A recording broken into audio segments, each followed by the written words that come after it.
Hello and welcome back to the top 85 games for the BBC Micro Video Countdown series. In at number 43, it's another arcade cabinet classic. This one is called Skirmish, which for eagle-eyed viewers you will know is actually based on the arcade game Joust.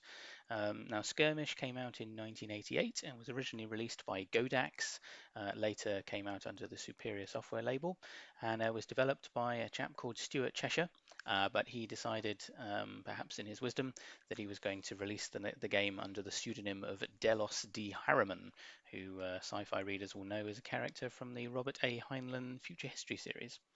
Anyway, Joust was originally a game from Williams Electronic in 1982, and it was very, very popular as an arcade cabinet game, and it pioneered a very unusual game dynamic, and it featured some pretty impressive physics as well. Now, Skirmish is a fairly faithful adaptation of Joust, but this one obviously came out for the BBC Micro, and that's what we're going to have a look at now. Okay, here we go. And we have it, Skirmish, programming by Delos D. Harriman, or Stuart Cheshire, as we now know. So originally for GODAX software, as you can see there, later released under Superior software as well. Now, this is an interesting game when it comes to the 1 or 2 player option, because whereas most games of this era, a 2-player option usually just meant alternating with one player playing after the other and just seeing who had a better score. This is a genuine 2-player game where you play against the other player in a sort of precursor to the video game deathmatch concept. But actually in this case it's just me, so I'm going to go with a 1-player game. You get a nice little bit of artwork here, which immediately suggests a kind of Knights of the Round Table medieval feel, and you might be thinking, what have eggs got to do with this? Isn't this something to do with knights on horseback? Well, as you will quickly appreciate once the game starts, this is Skirmish, and things are a little bit different. So rather than knights on horseback, we have knights on ostriches, I think they're supposed to be, although I don't think ostriches can actually fly. So basically it's just a giant bird. But yes, you joust with the other birds, or the knights on birdback, I suppose, and attempt to crash into them basically, but not from underneath. Unfortunately, there you go. See, if they hit you from above, then they send you packing. So you have to try and get them. There we go. That's it. I've got a couple of them there, and also a couple of the eggs for extra bonus. Now you have to be careful of those eggs, because if you leave them for too long without collecting them, they will hatch into new riders, and then you'll get another bird turn up who will come and pick them up, and it delays you exiting the wave. Having said that, I believe you get extra points if you do manage to knock off a rider who has effectively respawned. Now sometimes you manage to get the egg and the rider in one, there we go, in one step. Now I'm going to leave one of the eggs there just so, okay, well I've still got another life left. But I'm going to leave that egg there just so you can see what happens to it if I don't pick it up, because it's an interesting part of the game dynamic. So we'll just leave that for a second, and well, I might as well get that one, I suppose. Oh, there we go. Oh, it's the old continuous screen, sort of Pac-Man style. There you go. Now you see he's turned into another rider, and it looks a bit like an astronaut, to be honest. But anyway, he's now going to get picked up by this, well, rather it's rather a blind bird by the looks of it. But yes, there you go. Now he's a much nippier player as well. You can see him speeding across the screen there, so a lot more of a fearsome opponent than the previous ones. Oh, well, that was the end of the game there. But yes, not a bad first run through there, just to see what the game's about. And I mean, the other thing to say about Skirmish is it's got an amazing gameplay sort of concept, which owes its origins to Joust.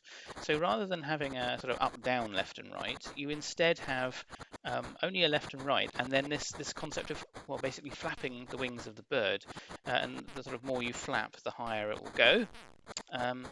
And also the faster that you go left or right, the faster it will move. And it really is a sort of acceleration, deceleration, ascent and descent kind of game. Amazing physics. As I've said on previous videos, I do like a game with a good grasp of the sort of rules of physics, and yeah, Joust, or Skirmish in this case, absolutely has it. It's very, very clever. Gives oh, there we go.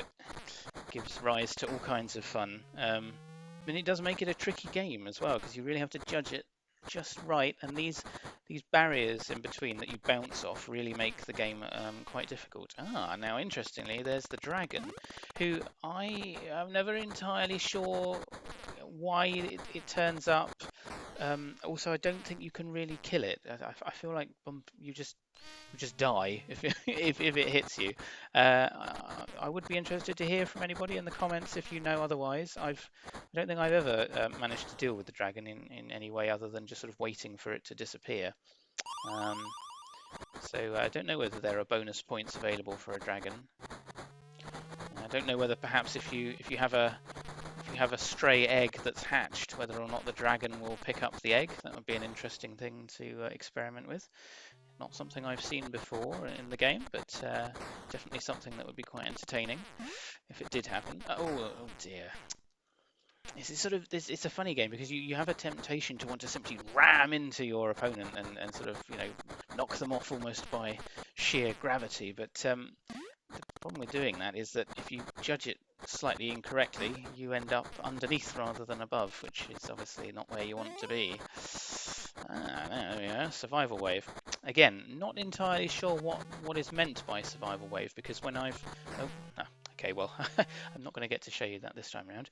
I was about to say, when you clear the survival round, I generally just get a message telling me no survival points awarded. So I'm not quite sure what that's about. I don't know whether there's something that you need to do in a survival round to achieve those extra points. I mean, clearly there must be something, but I don't know what it is.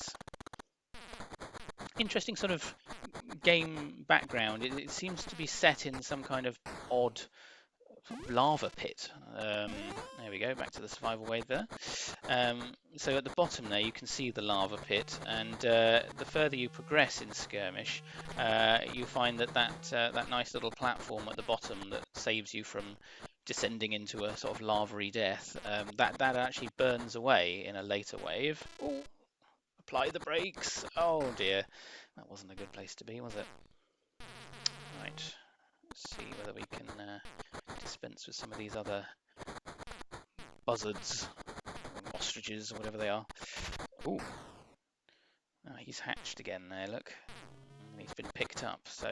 Oh no, he's taken me out. I was hoping to finish that round with him having respawned to see whether or not that might have given us some of those survival points.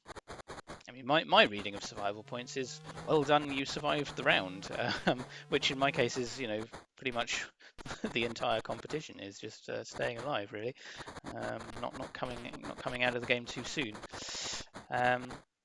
Yeah. Not much of a high score table that I know of. It does seem that when you finish or run out of lives, it's just a case of choosing whether you want to play again. Doesn't seem to be any way of sort of keeping a track of high scores. Can't remember offhand if the arcade cabinet of game of Joust, whether or not that tracked high scores or whether that was a similar affair. Oh, there we go.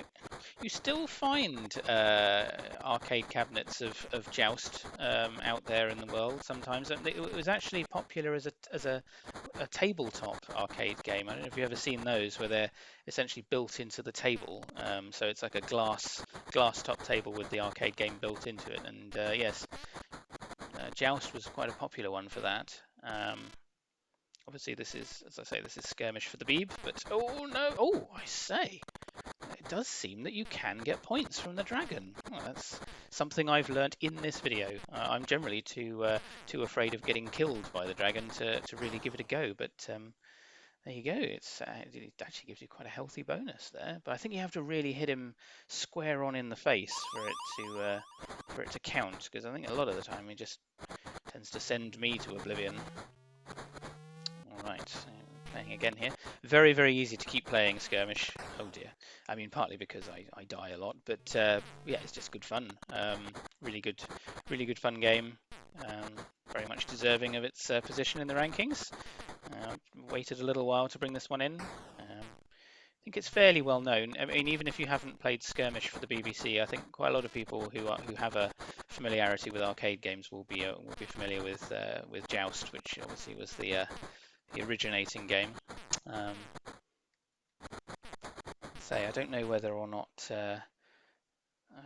the choice of the Delos D Harriman name was Stuart Cheshire's way of trying to make sure that the game was well, that the origin of the game was shrouded. I mean, obviously the information is available out there on the internet these days, but you know, back in the 1980s, people wouldn't have known necessarily who it was. And in fact, I think I've seen it written somewhere on the Stardot forums that even if you hack the source code of Skirmish, which was quite a popular pastime for assembly programmers of the day, even if you hack the source code, it didn't reveal the true name of the programmer. So Stuart's secret was preserved, but I think it did invite you to contact him. I think it gave some kind of detail about how you could contact him to say that you'd successfully managed to hack into his game. By all accounts, he would send you a congratulatory note if you managed to do it. So that's quite a nice little touch, really. Now, I have been, you know, on and off, I've been dabbling with a bit of assembly language myself, but I have to say, with these arcade clones, which were nevertheless released as, you know, independent games on a different platform, as is the case here for the Beeb, I don't know how they went about it, because in a lot of cases, I'm pretty sure that, oh, there you go. That was quite a sort of accidental win there. Yes, I don't know how they did it, because I'm not sure that they had access to necessarily to the code of the original platform that it would have come from, and in which case you'd effectively be trying to recreate the game based on your experience of playing it, which, yeah, I mean, I would love to know how that worked in practice. I mean, these days it's certainly wouldn't call it easy, but it's easier these days, obviously, because of access to things like emulators and screen capture technology that lets you, you know, have a go at trying to clone games, if you like. There you go. See, no survival points awarded, but I'm not really sure how I was supposed to get them. But yes, for something like this, especially the physics and everything else that goes into it, I mean, a truly impressive effort from Stuart there to put that together. Assuming that he didn't, I mean, even if he had access to the source code, I mean, converting it to work for a 6502 processor on the Beeb is already quite an achievement. But to do that potentially without even being able to see the source code really is something else. Now you can see that the ground has burnt away now from the bottom there, so I'm really going to have to try my best not to fall foul of the lava pit at the bottom. Ooh. Which, you know, you might think, well, it's an airborne game. You don't need to spend time on the ground, but sometimes you really do need to sort of just come off the wing to reset, if you like, you know, so ensure that you. Oh no, so close. There you go. See, look, it's especially when you take. Oh dear, dragon alert. All right, let's try to get to higher ground. Ooh. Oh no! I'm fairly sure I got him head on there, but no cigar. Oh dear. Taken out by the dragon. Still, that wasn't too bad. Like, game is over. I do like the lending message there. Sort of nod to the medieval origins, I suppose. Okay, well, we'll give this another go. I think having a good time playing Joust. Skirmish. I have to say I do very often just refer to it as Joust because it is so similar to the arcade game. But no, this is Skirmish. Remind ourselves that this is the name it was released under for the Beeb. Another thing I'd be interested to hear from anybody that knows more about it is what the story is behind games that were originally released, like as this one was, and under the GODAX publishing label, but then later under Superior. I don't know quite how that comes about. I know that there's a big overlap between Acorn Soft games and Superior Software, with Superior often releasing Acorn Soft games under their Play It Again Sam label. But I don't know the sort of details behind it, whether it's to do with games publishers going out of business maybe, and then another publisher choosing to re-release the game. Not entirely sure. Yeah, I'd be interested to know if anyone does know the answer. I dare say that the answer is out there somewhere on the Stardot forums, as everything is, but yes, I like hearing from other people's experiences. Particularly enjoy reading comments from people who relate their stories about how they came across a particular game, or what playing it meant to them. It's also great to hear from people for whom my videos are their first sort of exposure to some of these games. That really is something I take quite a lot of pleasure in reading, because it's nice to think that the videos are giving people an insight into some of these games that perhaps they didn't play. There are plenty of Beeb games that I didn't play, I have to say, and that I haven't come across before. Um, Following the BBC Proton account on Twitter is a great one for that, because you get some excellent screenshots of games for the Beeb, and been plenty that I've seen on there and thought, oh, I don't recognise that, and gone off to the complete BBC Micro Games archive and had a dabble. But I will say that as far as the top 85 games is concerned, I have kept true to my original intent, which is to only rank the games that I was previously familiar with, which leaves a lot of scope for future videos once this countdown series is complete to take a look at some games that I didn't previously know about, and would be very happy to take suggestions from anybody for any games that I might miss out that are particular favourites of yours. As I say, I don't claim to have an encyclopedic knowledge of all games for the Beeb, so anything that you have to offer by way of suggestion once the series is closed. I should also just add that I've had a few comments from people asking when such and such a game is going to show up, and I'm happy to say that I don't think anyone's mentioned a game yet that I have not got planned for the series. But I suppose that's making it a bit of a hostage to fortune for, for people to name games that I'm perhaps not familiar with. But I enjoy hearing about those too. Anyway, I think that's probably enough for Skirmish for this video. I think that's given a good outing for it. It's a really great game. I think you can appreciate just how well constructed it is. Great physics, great sort of wacky value, which always appeals to me. And I hope you've enjoyed watching along with me and enjoying the game as well. And until the next time, I'm going to say goodbye, and I hope to see you well, not in the next video, that would be funny, but I hope to see you enjoying the next video in the series. And until then, goodbye.